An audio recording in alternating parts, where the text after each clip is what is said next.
Hello.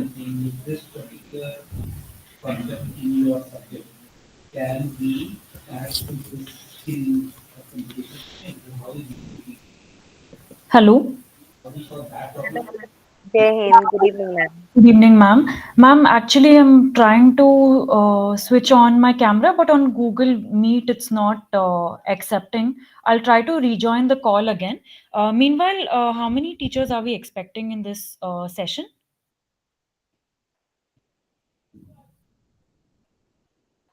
To be honest, ma'am, I don't have an idea of the exact number, but I Okay. think, yeah, people are still joining, ma'am. Okay, okay. Sure, ma'am. I'll just try rejoin and hope that my camera works. Like my camera works fine, but here it's not, in this meeting link, it's not working. One second, ma'am. I'll be back. More than 150 members.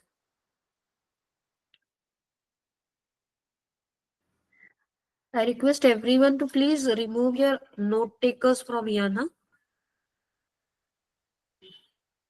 If you can.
Good evening, everyone. Good evening, ma'am. Good evening, ma'am. Namaste, Jai Good Hind. evening, ma'am. Good evening, Namaste, Jai ma'am. Hind. Good I evening, hope ma'am. I'm Good clearly evening, audible. ma'am. Good evening, ma'am. Good evening. Good evening, ma'am. I request you all to please remove your note takers.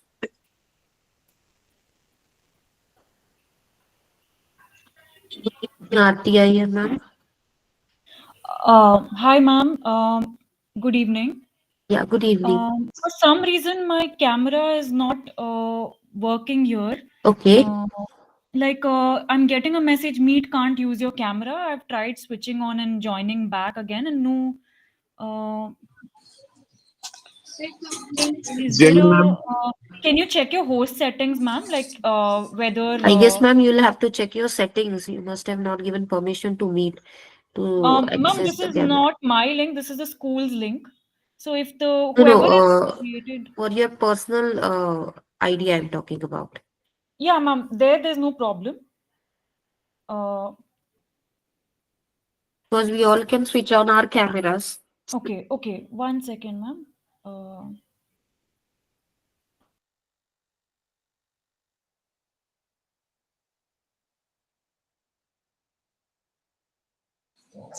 Jai Hind, ma'am. Jai Hind, Ajay sir.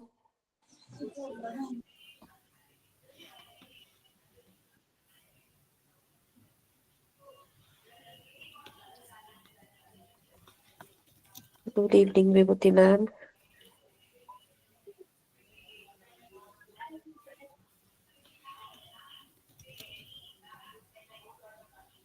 I request everyone, please, if you can remove your own note takers, na? It will be helpful for others to join in.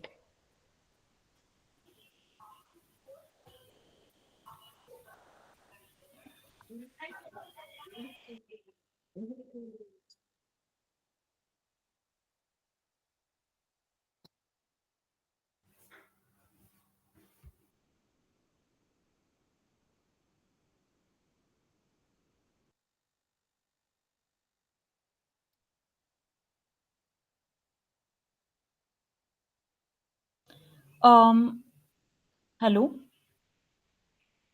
Yes, ma'am. Yeah, ma'am. There's no problem with my setting in my personal email ID either. I'm able to join other links.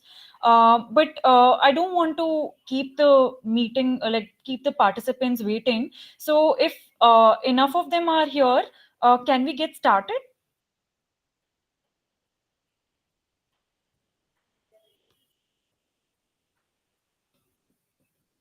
Just a sec, ma'am. Huh? Yeah, We'll wait for 1 more minute and then we can sure, start. sure, sure.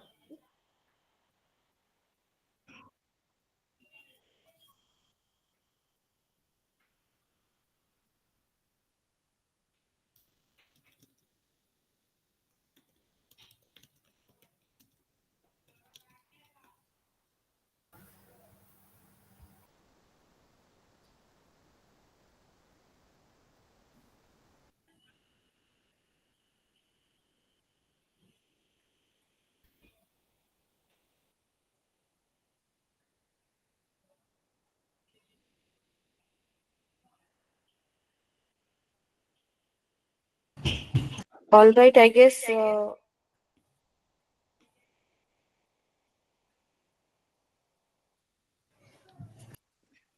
Aarti ma'am, we can start, I guess. Yeah, yeah. Really sorry about the camera, ma'am. I'll just present my screen. Let me know if you can see it.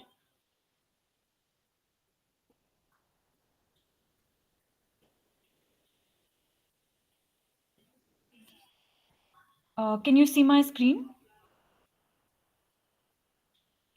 Yes, ma'am. Yes, we can see that. Yeah. So, again, welcome to all of you present here. Today, we are here for the early remediation session. And why we are here is why have we come up with something like this? Right. So, just to recap, we have two branches present here. One more branch is the Nasik branch is yet to complete their acid test. And once it's done, we'll be conducting the same session with them as well. But for the branches present here, so far we've had a few interactions with you all, right? We've had the orientation session. We've also, in the orientation session, we've discussed some of some aspects of why are we, what's the why behind diagnostic assessments? Why has the school taken up something like ACID this year, right? Why are diagnostic assessments important to help teachers know where their students require support? And we also discussed in the orientation what are some of the characteristics of good questions, like what makes a question diagnostic in nature, right? And how are the ACID questions designed differently? We looked at a few examples of typical questions versus some of the ACID questions that we have. We also had a brief intro on the kind of skills which are tested through ACID, and I'm sure when while conducting the exam, you must have already seen the question paper. At least I hope that some of you have seen the question paper after conducting the test, and have had some interaction with your students on, like, did you find this difficult or easy? You must have had your own reaction regarding how do I think the question paper is, right? Because this has come from outside. This is not your question paper. It's something that the school has taken for the first time. So the tests have also been conducted, the OMRs have been scanned, and we've emailed the early results before the physical copies have been dispatched to the campuses. But by now, I hope that the physical copies have also reached the campuses. I'm going to pause right here and just check with the senior, like the leaders present over here, from the coordinators. Like, have the physical reports reached all of you, and have you distributed them to your teachers, respective teachers?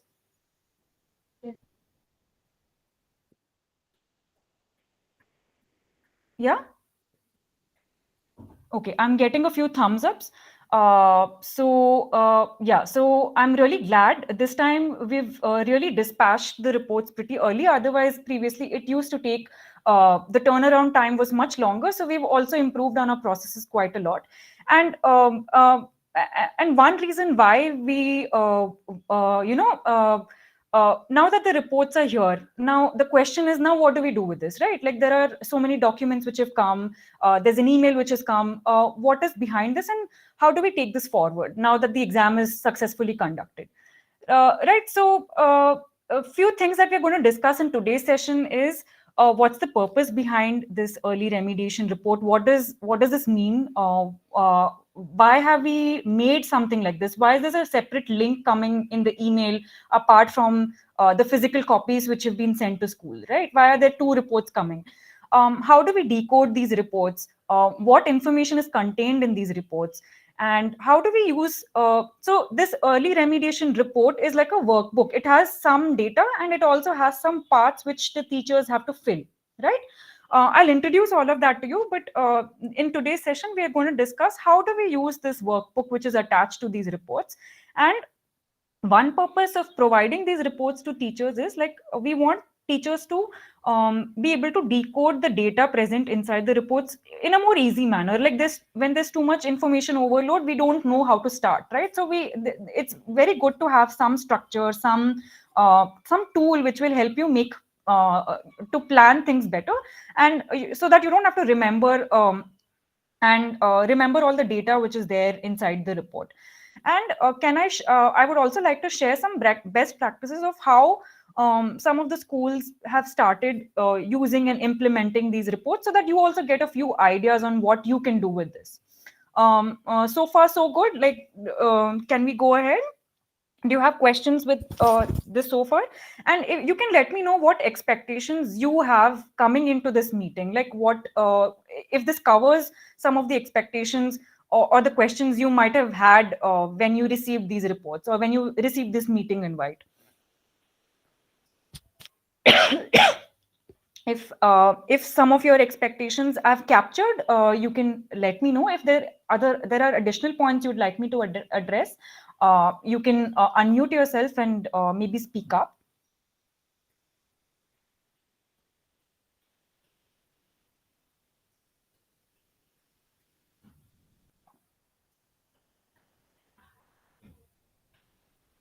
Okay, so we'll go ahead. If there are no questions, I'm sure questions will come later, and we'll keep some time for Q&A. Right. So just to recap, I know you've seen this and heard this a lot of times by now.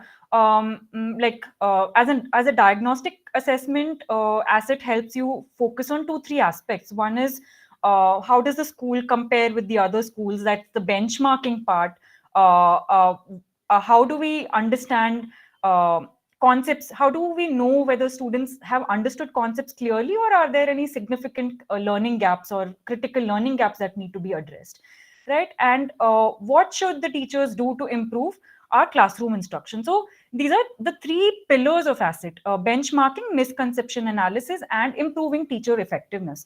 Now this word teacher effectiveness, it sounds very vague, and what makes a teacher effective according to you? uh, I would like teachers to unmute when you say, as a teacher I'm improving, or as a teacher I've become more effective.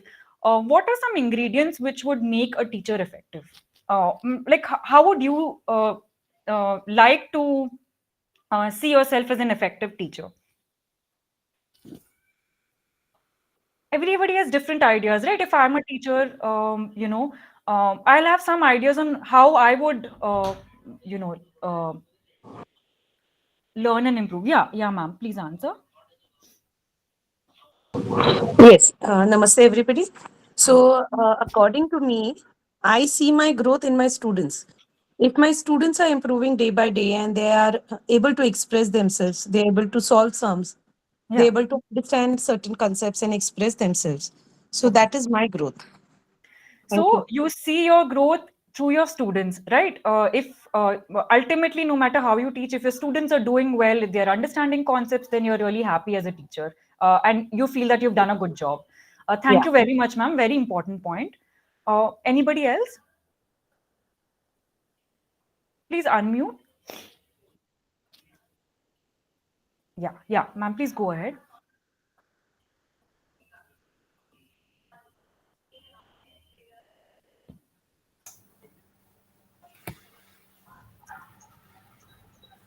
Good evening, ma'am. Yeah, good evening, sir. Okay. I think when students are able to achieve their learning objectives, that Hmm. is the point where I think I have done my work in a very proper and in a very effective way.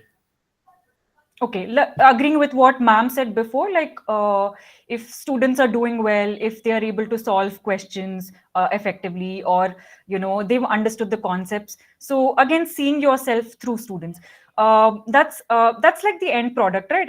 After all, like we work and we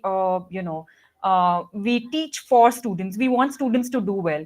But in this process, in this journey, when we are interacting with students, when we are trying to support our students, what are some habits and or what are some characteristics which will help you judge as a teacher that am I going in the right direction, or is there something that will make me more effective? The student part is the outcome. Like you see yourself, like when students are doing well, and you can see that in their results, you can see in the way in which they interact in your classroom.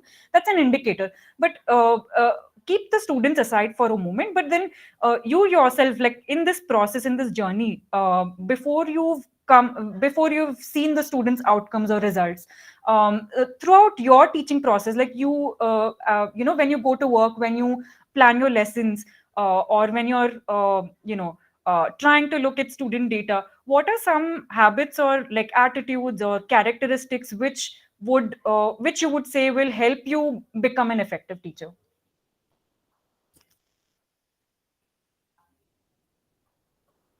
All ideas are welcome.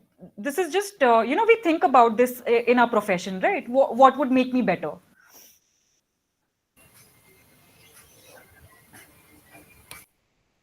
Yeah, ma'am, may I? Yeah, please, ma'am. Yes, so I also agree with Sangeeta Bhattacharya, ma'am. She has mentioned in the chat box that yes, we need to keep ourselves updated because Updated. technology is upgrading, and even students have a much larger exposure to technology and AI these Yeah. days. So we believe that we should be upgraded ourselves as well, and Yeah. try out on each and every situation, like you know imagine such situations wherein Yeah. even we can get as a teacher, and maybe rehearse before.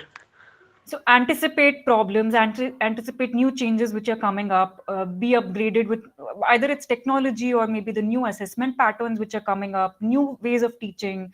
So updating ourselves, that's a great quality. Anything else? Anybody else would like to I volunteer? have one point to say here. Yeah. Rather than showing them the things, get them to that place.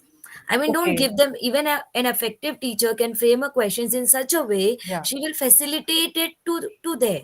Yeah. She will Yeah. not give the direct answer. So probably here I meant assessments in terms of through the asset we can also see a lot of question making, uh, Yeah. an effective question making for the desired result, Yeah. Yeah. desired results rather than giving them the result. Okay, okay. So rather than spoon feeding children, or like, making sure that making sure that we teach, and students have like finally been able to reproduce and get marks, teach a man how to fish basically, right? So how to make sure that students are able to think critically, they're able to answer questions irrespective of, how it is asked, even if it's in an unfamiliar context, like, as it is not directly from the textbook. But if students are able to think critically and apply whatever you've taught them in a new context, and they learn the process of learning and thinking, then that means that you've done well as a teacher. And thank you, ma'am. I'm really happy to see such nice responses. Like with my limited background as a teacher as well, I'd like to share, and tying that with what Asset tries to do, I'd like to share a few additional points. Although whatever you've said is completely valid and I fully agree with them, here are just some additional points, like food for thought, right, to think about. So one is like, when you say a teacher is effective, like we have a variety of teachers in our country. Content knowledge is very important, and when you're teaching a subject, when you're teaching math, you should know the concepts yourself like really well. Your conceptual knowledge should be strong. And again, That's something that we all teachers here are subject matter experts. You've all undergone a lot of training to become who you are today. But then if you're teaching a subject, you should have that particular content and pedagogical knowledge. But equally important is knowledge of how students think, how students are thinking. There are like very knowledgeable people, like I'm sure, like try to think from your own school days. There are teachers who know their subject really well, who are geniuses, who know really who know a lot of things in depth. They've done PhDs and they've like written papers as well, but then they're not able to their knowledge is in one level and then students are at another level, and that connect is not there. You don't know how your students are thinking, even though you know your subject really well, right? So you're going on teaching without much of a thought on like how are my students thinking. Do are my students even able to absorb little bit of what I'm trying to tell them? And if my students are if they have some misconception or if they have any learning gaps, do I know why my students have these gaps, or like what could have led to it? It could be or where do they need support? Otherwise I'll go on teaching thinking everything is hunky dory, but then later on I wouldn't know, like is it impactful, is it really helping my students or not? Is this relatable? Do you agree with what I've said just now? Content knowledge plus knowledge of students thinking patterns will make somebody really effective in the classroom.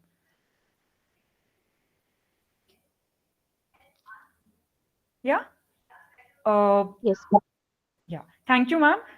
And another thing which I feel is very important in my experience is firstly, we all focus a lot on how to teach, what to teach. We come up with new innovative methods of teaching, making learning interesting. We want to make sure that we're teaching the right thing to students, right? But the other thing is, you remember, like in the orientation, we discussed quite a lot. What we teach is not necessarily what students understand. There's always some gap between what we've taught and what students have understood. And what we keep calling misconception वो क्या होता है? Misconception is basically a faulty or inaccurate way of thinking, mental models which you have, like you have some ideas built around certain concepts, like ये ऐसा होता है, like evaporation happens like this, or condensation happens like this. This is how I solve this particular type of problem. This is the formula I apply. So when we start, this is how I solve a reading comprehension question.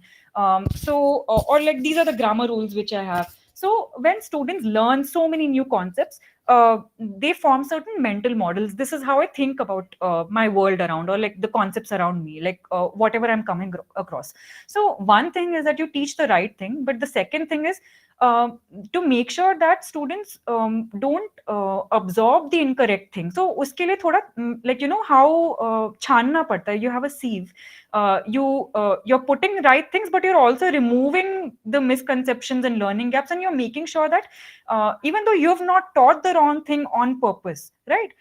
You've done your best as a teacher, but then still, like you go back and check.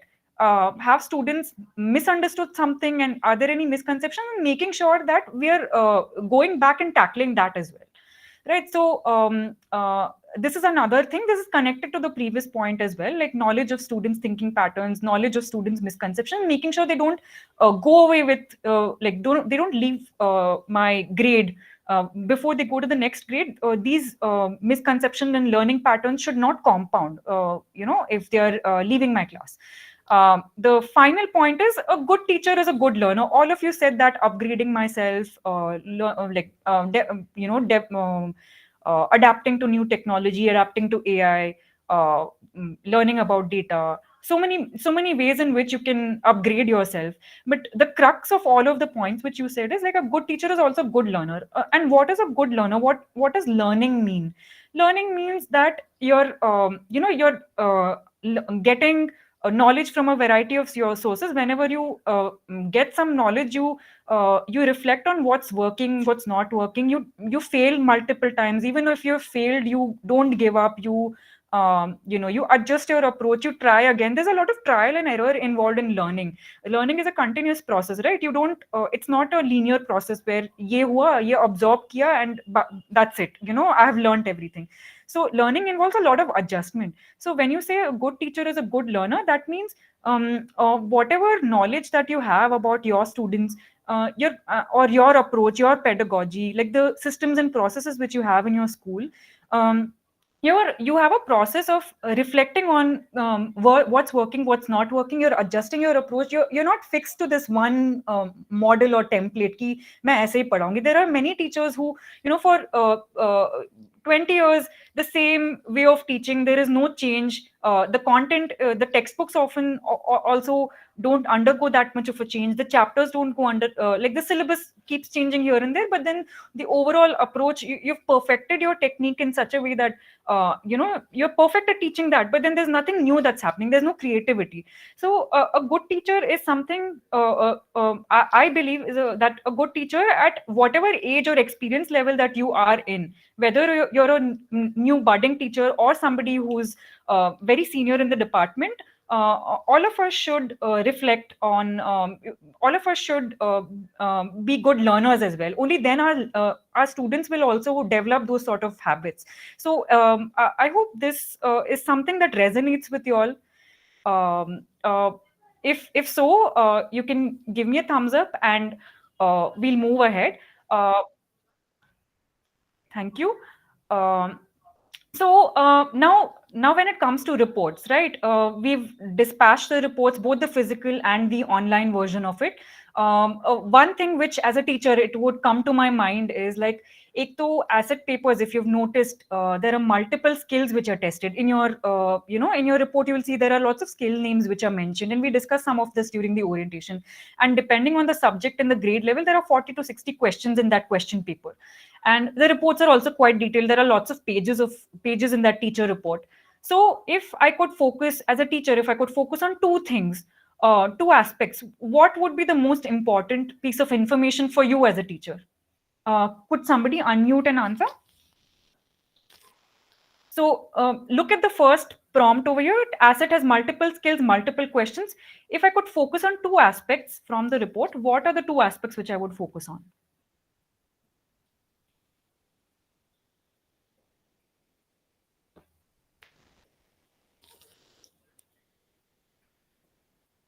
Okay, let me share my perspective and think to yourself whether this resonates or not. मेरे पास time नहीं है. I have a lot of syllabus to cover, but I have this detailed data and I want to make something actionable. So there has to be a starting point, right? We can't cover all the 8 to 10 skills which are tested in asset. We can't go through each and every question at once and then make sure that we revise them again, like, we revisit them again. So as a teacher, my first step would be, what are the highest and lowest performing skills in my class? I should know where are my students struggling, right? That's the purpose of taking a diagnostic assessment. Where are my students done well? Where are my students not done well? Can I summarize this into, like, two high performing skills and two low performing skills? The second thing as a teacher I would be interested in is, which questions did my students struggle in, and in which questions did my students do really well? So if the questions where my students did really well, that indicates my students' strength. That means something they're doing, some knowledge that they already have, and that's something which I can replicate with maybe other sections which I teach or other classes which I teach. Or this will tell me that what I'm doing right as a teacher. And the questions where my students struggle in, that's something where you need some reinforcement. So itne 40 to 60 questions may say in that question paper, if I can narrow it down to a few questions which I want to revisit as a teacher, that will make my, that will save me a lot of time. Agreed? Like, do you think that would be time saving, teachers? Yeah? Yes, ma'am. Yeah. So very relatable. Again, even I've been a teacher, so this is what has come from, again, my experience as well. So that's why we've introduced this early remediation workbook. It's we all need I think a tool which helps you do this. You can do it in your own notebook. You can develop an Excel sheet. There are many ways of engaging with data, but we've prepared this so that teachers can have a ready-made structure where they can process the data that we've given and pick out some insights. So we're going to go through the structure of this report. What are the key parts? And then we'll see a demo on how to fill this up as a teacher, right? So first is this is an online report, which is a PDF report. You can Ma'am, either sorry take to interrupt, Aarti, but I think just time. a second. You need to change your tab, I believe, because still we can see what makes an effective teacher. 1 second, Yeah. ma'am. I'll just reshare again.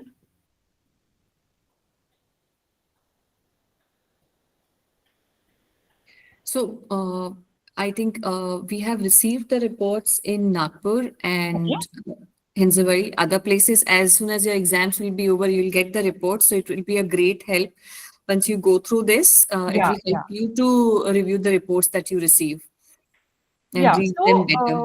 This early report is like a precursor. Your physical reports are coming, but meanwhile you already have some. So physical reports also contain the national benchmarking data, right?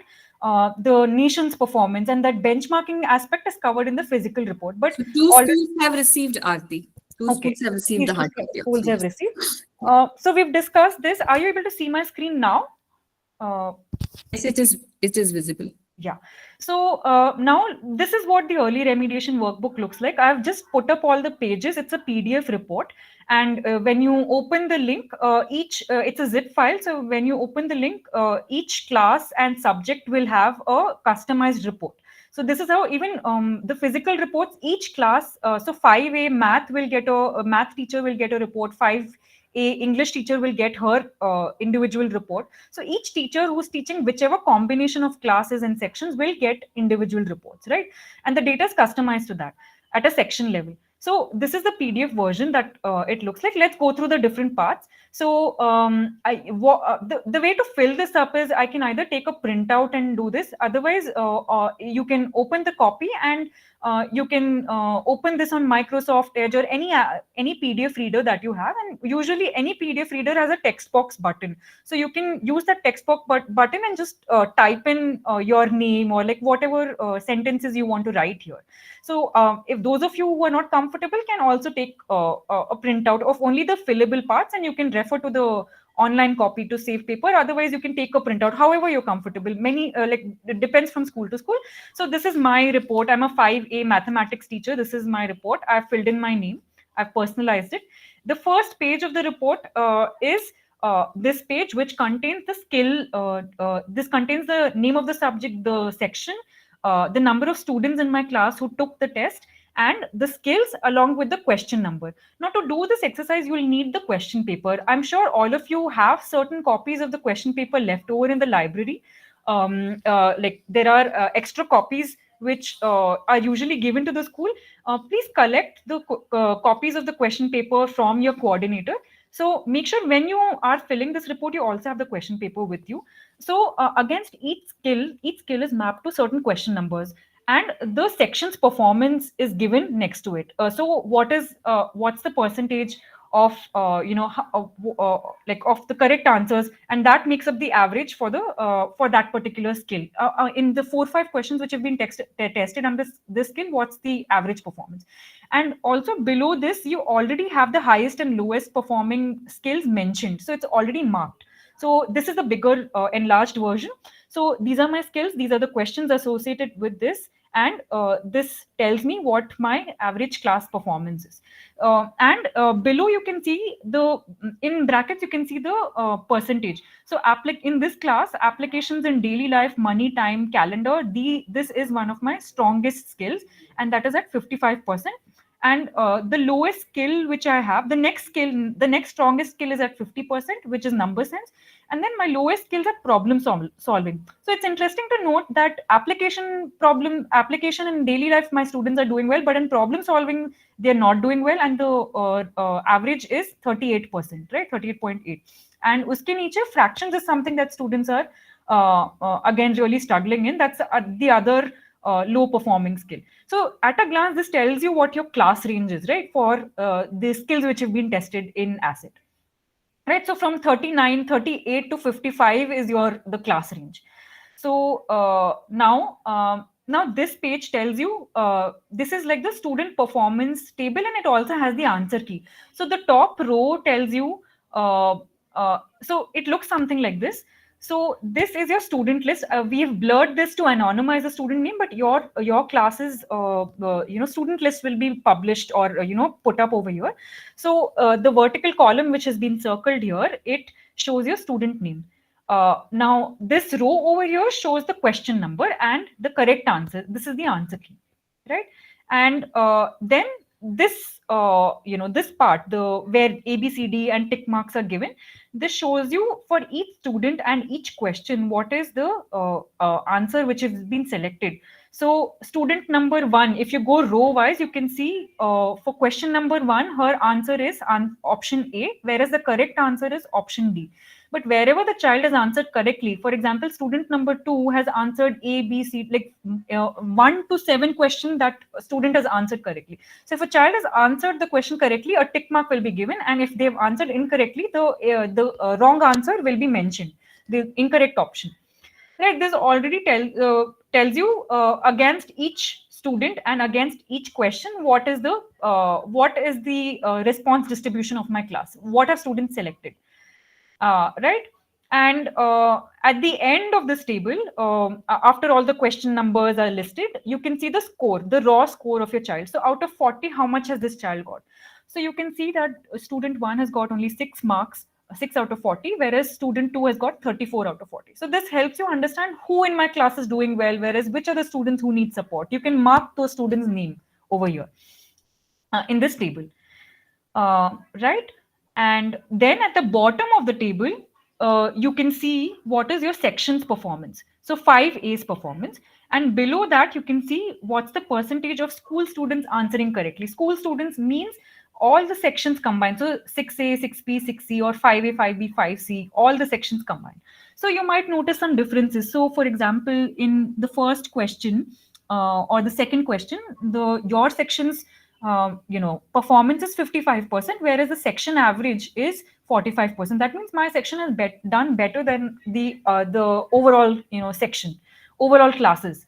And the opposite can also be true. It can be that in one particular question, my performance, my section's average is 24, whereas my class average is higher than that, right?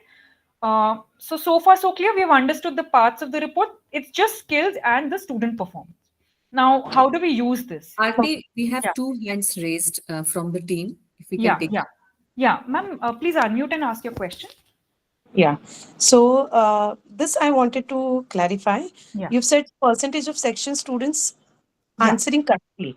Yeah. So this is being compared with the percentage of school students. That means grade 3 plus Yeah. 5 together. No, not school as in your all the sections specific combined. grade, Yeah, that specific that grade. specific standard, right? Yeah, that specific standard. Okay. Yeah, thank you for asking that. Yeah, Okay. that specific class. What was the second question? Good evening, ma'am. This is Shanali Sinha. Yeah, ma'am. Ma'am, would you please explain this with respect to validity of a question? Yeah, we'll do that. We'll do that when I'm showing you how to fill this up. So right now we're just looking at the parts of the question, right? So this gives me at a glance what is my question level performance. For that column, each column represents a question, and what's my question level performance. So this is what it looks like. Now, if I have to identify the two, like the highest and lowest performing question, I can clearly see from the table and circle those for myself. So in this particular table, question number 6 is 82%. That's one of the highest marks received in my, for like a particular question in my class. And question number 12 is another high performing question. Question number 19 is another high performing, where my students have got 94, right? That's the accuracy. And similarly, when you look at the low performing question number 15, only 9% could answer it correctly. Question 25, only 18 could answer, and question 39, 12 could answer. So there's a wide range, right? In some questions, my students are getting 94, but in certain questions, we're getting 9. So this gives you very quick bird's eye information. Once you've marked this and identified this, this tells you now what I need to focus on, what are my strengths and my focus areas. So this is what the workbook part looks like. We've seen the data, now the workbook looks like. So now as a teacher, I need to have this ready reckoner of what my class's strengths and weaknesses are. I'll just simply open this page and fill this up. So for my class, Mathematics 5A, from the report, I've noted this down: application of daily life, number sense, and then problem solving and fractions of basic shape, whatever my class's low performing skills are. I've written that down. And again, to reiterate, it's mentioned right here. It's already mentioned here, right? So I have noted that down. And next, I've noted down the questions also. We've noticed how to pick out those question, high and low performing question. We just have to go to the table over here, right? And circle those question numbers and fill that up over here. So once I've filled that up, I have this is my raw material which I need to analyze. Now it comes to planning. Let's decode some. Now my main worry as a teacher is, why are these questions weak? How will I? What are students thinking or doing over here? So we have a page like this, which is called the remediation action plan. This is a space for you to decode those questions in detail and plan something actionable for those questions. So this is an example. Now for this, remember, you need your question paper. So I've identified maybe question number 15, question number 8 as those low performing questions, to know how the table is already giving me the data, like that. This is my performance. This is the correct answer. The answer key is already given. But to answer the further questions, what is this question testing? You actually need to have the questions with you. So here I've put up a screenshot of one sample question, one low performing question. So I have my question paper. I've opened it. I've kept that ready, the question ready, and now I'm going to fill this up. So this is my question number 15, my low performing question. The correct answer as per the answer key is option D. The question is asking the difference between two numbers is 36. If the smaller number is decreased by 10, what will the new difference be? What will be the new difference? And then there are some options. So what skill is this testing? Can a math teacher kindly unmute and answer? What is the underlying skill over here? So basically, we need to teach algebra better. Okay. They need to take a variable and then solve it. Imagine this was for a lower class. So remember, number sense was one of my weaker skills. So number sense also includes arithmetic. So like addition and subtraction. Addition and subtraction. So here there's when we go specific, when we again, the skill is already listed. So we've already selected those. This question is mapped to the skill. So we already know that this falls under number sense, and within that arithmetic. So this, again, the report will already tell you. But now let's dig deeper. What exactly is this question testing? What's the objective behind framing this kind of a question, right? So this question is testing the student's understanding of basic arithmetic operation, specifically subtraction, two-step subtraction. So you have a number where there are two numbers, the difference is provided, and then the small one number is decreased, and there's also some decoding involved here, right? It's a word problem. It's not a straightforward subtraction question where it's given in this that number format. It's a word problem on subtraction, and there are two steps, or like there are steps involved. So this gives me more specific information on how is this question being designed, and as a teacher. I've noted down what specifically is this question testing, what skills are required. And now when I go back to that table, you remember there are the incorrect responses given. If my correct response is, if my correct answer is D, and my incorrect answer is, now based on the report, I've noticed that B is the most incorrect option. So I have actually gone to the table and tried to see, like against that column, when I just glance through, I'll be able to see some pattern, A, B, B, B, B, or A, C, A, B. You'll actually go back and see that in this in this column, you can see that there's some pattern in some of the low performing question, or it can be also mixed. You may have two options which primarily the students have selected. You don't have to count each and every one, but it will give you this column itself will give you an impression. So for example, in question number 15, I can clearly see, right, B is the most commonly selected option, wrong option, when the correct answer is D. So now I go back and fill that up, that this is my common wrong answer, and I have my question paper with me. So and the options are already given. So here, can somebody tell me why have students selected option B? Why have majority of my class selected option B? What misconception does this reveal?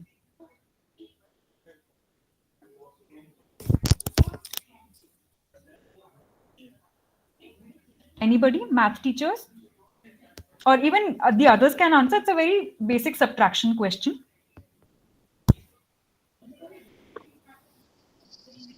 Then they are confused in increasing and decreasing.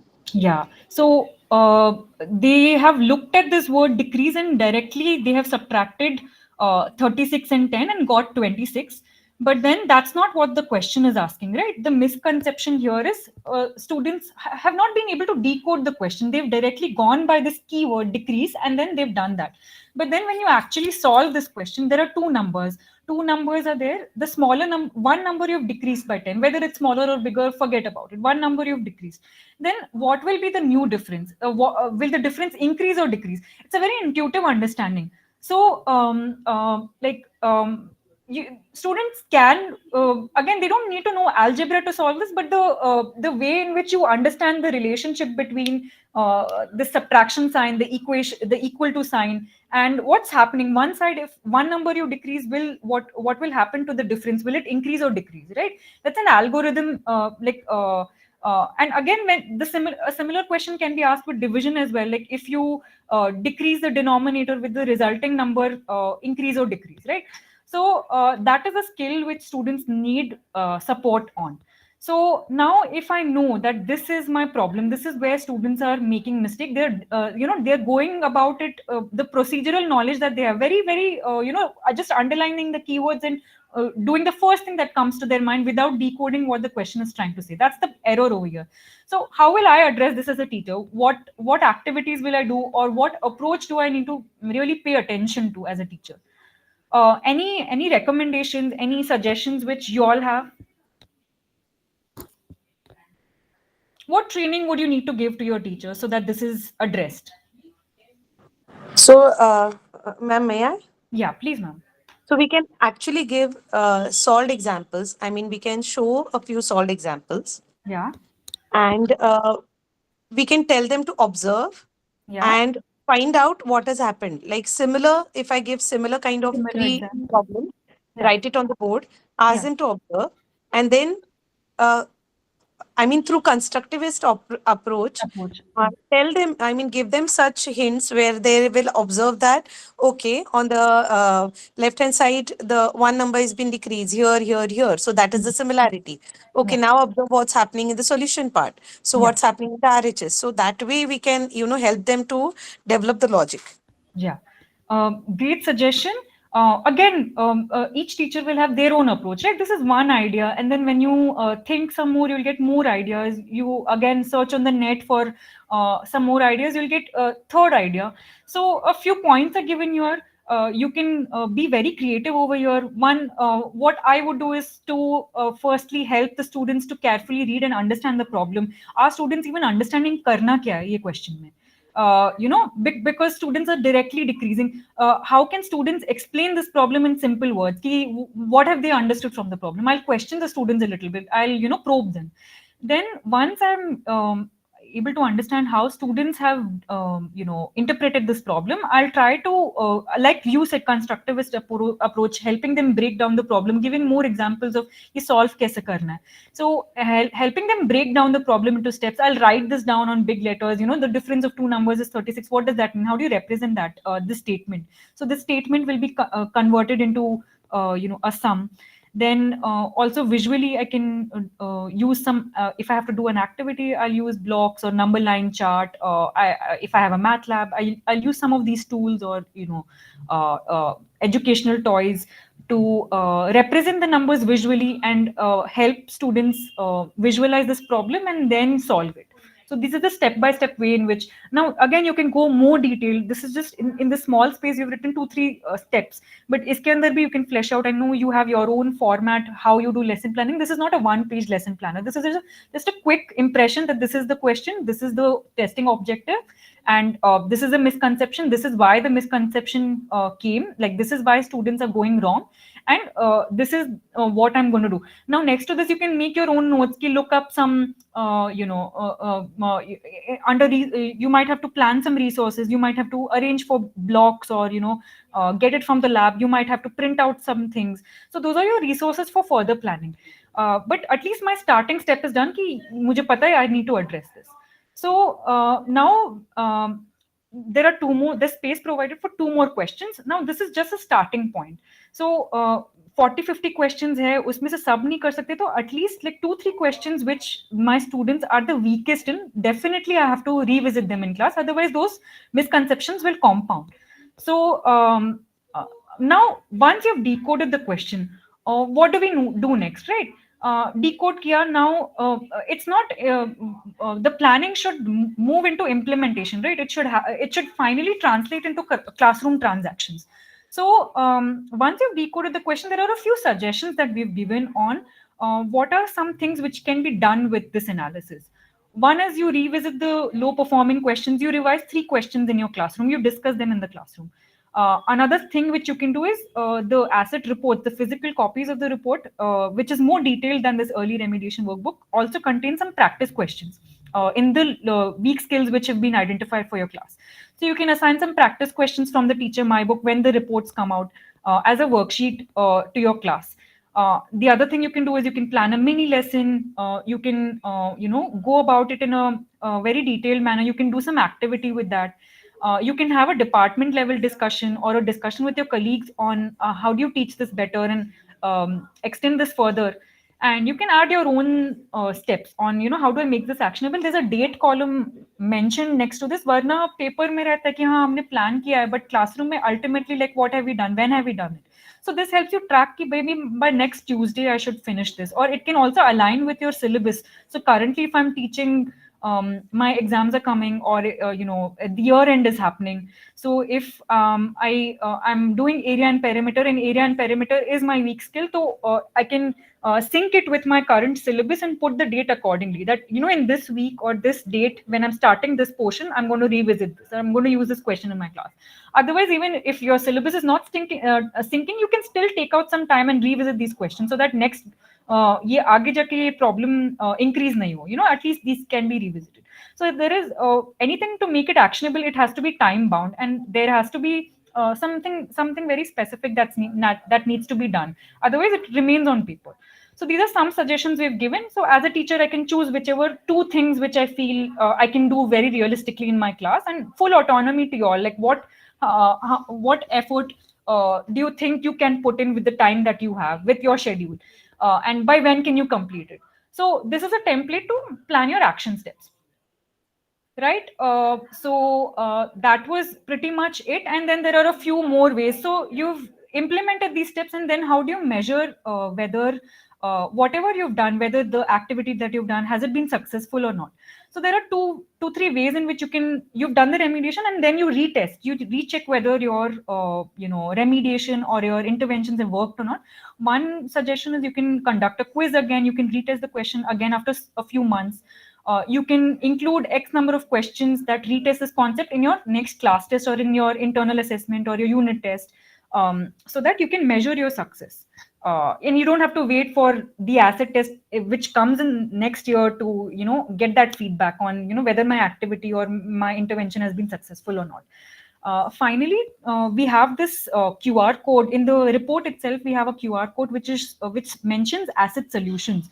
So when you scan this, you'll get a website where you can go and enter the round and the year. And so this was summer round for you all. and you can mention your class and subject, and you will get the answer key with one-line explanation on what the correct answer is. Right? This is what it looks like. This is what the web page looks like. So here, suppose I've entered somewhere around math class 5. So for each question, you're able to get the correct answer is option D, and you get an explanation, just in case you want to make this process a little simpler. Right, so in recap, we discussed the early remediation workbook, which has a few components, which is main thing is skills. What are the skills which are strong and weak? What is the skill performance, and what is my student performance and question level performance?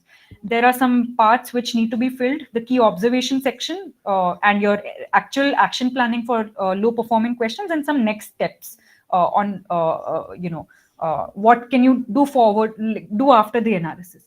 And the purpose of this is again to just make your life a little easier, not to give you more burden ki ek aur worksheet bharna hai. It is to help you take out some key insights from the data and make a, start with those baby steps. Start identifying a few strengths and weaknesses, and then deep dive at a question level, and then use this data for decision making and for actually doing something differently in your classroom. So we have about 10 minutes left. I'd like to end the presentation right now. I'll be sharing a feedback form with you in the link. But let me know if this was clear, and do you think something like this, a workbook like this, will be helpful to you all? And do you think it's easy to understand and to complete?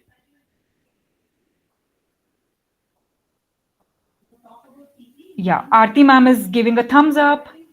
Thank you. It's a great way of actually reflecting on the entire class learning journey. Ma'am, do you think it's something which the teachers will find time to do? Kitna, like if you estimate, abhi kitna time lagega to do one question? I would ask any of the team members who are actually going to do it, Yeah. if they can share that what is their what do they think how much time they will need for doing this exercise.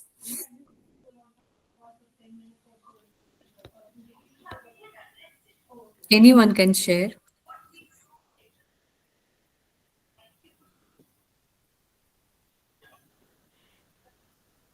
2 hours. Okay. May I? Yeah, ma'am. Yes. One question. Just now think of only one question, not so many questions. Just one question, and then think of 3 questions. So somebody said to us, do you think it can be done? Does it need full 2 hours, or can it 5 to 10 minutes on a regular basis? Okay.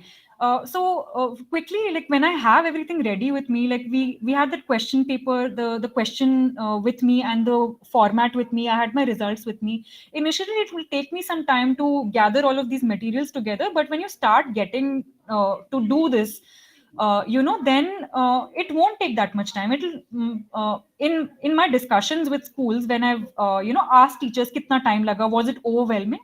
The response I got was like it took maybe 15-20 minutes for one question. That's still an upper limit. Again, it depends on the grade level. It depends on the difficulty level of the question. Again, also to make things easier, we've also provided this asset solutions page. You can scan it in the report itself. So solutions be provided, uske explanations be provided. The main thinking which you need to do is कि बच्चों ने ये option क्यों select किया होगा, from my perspective. Right, and again, you don't need to have the correct answer, and even how to remediate, you're all teachers, आपके पास तो 100 activity idea होते हैं. It's just about matching what would be suitable for this particular question. Like if this is the error, what activity do I need to do? Again, there are lots of you don't have to come up with a perfect plan ki ekdam perfect lesson plan mujhe nahi banana hai. Like this space is very small. You just need to come up with starting points ki these are the 2-3 things I will approach this problem again, and then later on with your colleagues you can, or when you have more time, you can look up more activities and do a detailed lesson planning later. But at least 2-3 cheezein to quick impressions you can write in like some 15 minutes. Would you all agree? Yeah, Supriya ma'am, you had your hand raised. Yeah, ma'am, you could unmute and answer. I think from a, if I may share. So, Yes, ma'am. is It was there done by something? mistake. What, ma'am? Actually, it was done by my mistake. Yeah. Okay, okay. You raised your hand by mistake? Yes, yes, ma'am. Yes. Okay, okay. Anybody else Sorry has a for that. Yeah, question? I wanted to understand. So, is there anything, any page dedicated to make students also reflect on their, so not for younger children, but at least for the children who are in higher grades, how can they looking at what they attempted, and once they get the reports, is there any specific template for the dedicated to children also to reflect on their results? No, ma'am, that's a great idea. In fact, we've not created anything this year. We launched this early remediation book this year, like this year. This was an experiment for us. Is this helping teachers out? And we are collecting feedback. But this is something which can be done with students also. We've not made one this year, but we can definitely make one in the future. This is Yeah, a a small feedback which I'll template give that to the. helps when the child is sitting with that report Yeah, card yeah. and can reflect and write their own reflection. That would be Reflection. great. Yeah, this can be replicated with students. Thank you so much, ma'am. I'll share this with the product team as well. But right now you can pilot it. Like this is one initiative which you can do in your own school. Right, right. I can maybe share. I can create a document and give it to you. But normally in the student report, the physical copy, we have left 2-3 pages blank, which is a note section. So Okay. teachers, children can abhi koi ready-made template nahi, to at least in that empty page after the question paper, A small in the reflection report, they could can be write. taken. Yeah, Yeah. they can use that space to write. Mhm. Yeah. Yes, ma'am. Anybody else? Yes, ma'am. I had a doubt. Yeah. So, ma'am, two things. When will the students receive their reports, and will they be the hard copies or soft Yeah, copies? they'll be hard copies. They will be hard copies. Teachers will also get hard copies. Got it. Ma'am, so as per my conversation with Aarti Sharma, ma'am, I It was has told come. that both schools have It has come. received. Yeah, it has Yes, come. they have received yesterday only, and the Okay. team will be distributing them. Yeah, so probably you'll unbox the package and check everything, and then you'll start distributing it to teachers and students. So yeah, it's already here. All right. So, thank you, ma'am. And the second doubt was about you mentioned Teacher My Book. So, Yeah. will that also be provided along Yes, with the yes. So the teacher my book is basically the teacher report. The physical copy will come. So the early remediation workbook is like an online workbook which you can print or you can fill it up. And the physical copies of the reports are there. That also includes the benchmarking data. So let me tell you. What I want you all to do after this. So I've explained how to fill up this. I want you to take some time, like maybe a couple of days, and start doing analyzing one or two questions and do this as pre-work with Aarti Sharma ma'am. I'm trying to coordinate a physical session so that when I come to the school, we look at the benchmarking performance as well. We'll look at the pedagogy aspect as well. What are the errors that students have made? We'll have subject-wise discussion in person in your campuses. So, but when I come, when I come to your school, it would be really helpful for me if you've already done at least started this exercise and done this as pre-work. Take your time, like take a week or something, and do this as pre-work. Analyze one or two questions. Then when my session happens, it becomes more interactive, and it's not that shuru se have to put up questions. You've already gone through your reports. Then the quality of the discussion that we have becomes very pedagogy based. It's not again me explaining the parts of the report again, because you'll have practical hands-on experience of already decoding the report.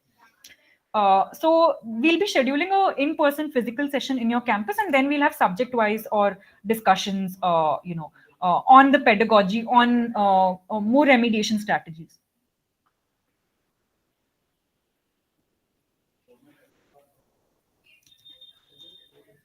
Right. So I hope that was useful. Does it seem overwhelming for you all, or do you think this is doable? Does it excite you also a little bit, or is it ki yaar kaam mil gaya? How do you feel about this?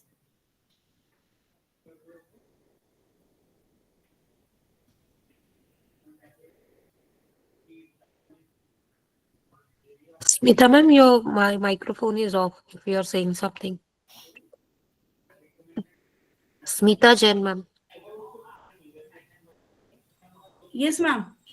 You were saying something? Your microphone is off. No. Okay. No. Okay. So I'll be sharing a feedback form with you shortly. I'll just share my screen. You can scan it if you have your mobile phones with you. Otherwise, I'll be sharing it with Aarti ma'am, and you can fill that up. That helps me understand how I can do better sessions in the future, and what are some of your key takeaways from this session. And it'll help me plan my upcoming session better. So if you can take a minute and just take and scan it and fill it up right away, then we'll end the call. We're right on time. It's sharp 6:01.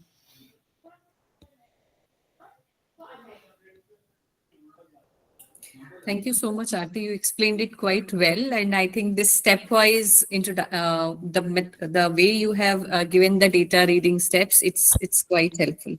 Thank you so much. Thank you, ma'am.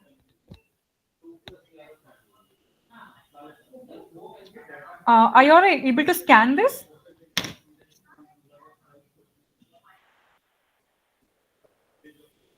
Yes, ma'am. Yes, ma'am. Yes, ma'am. It'll hardly take a minute or two. Under the trainer name, you can write Aarti Iyer. That's my name.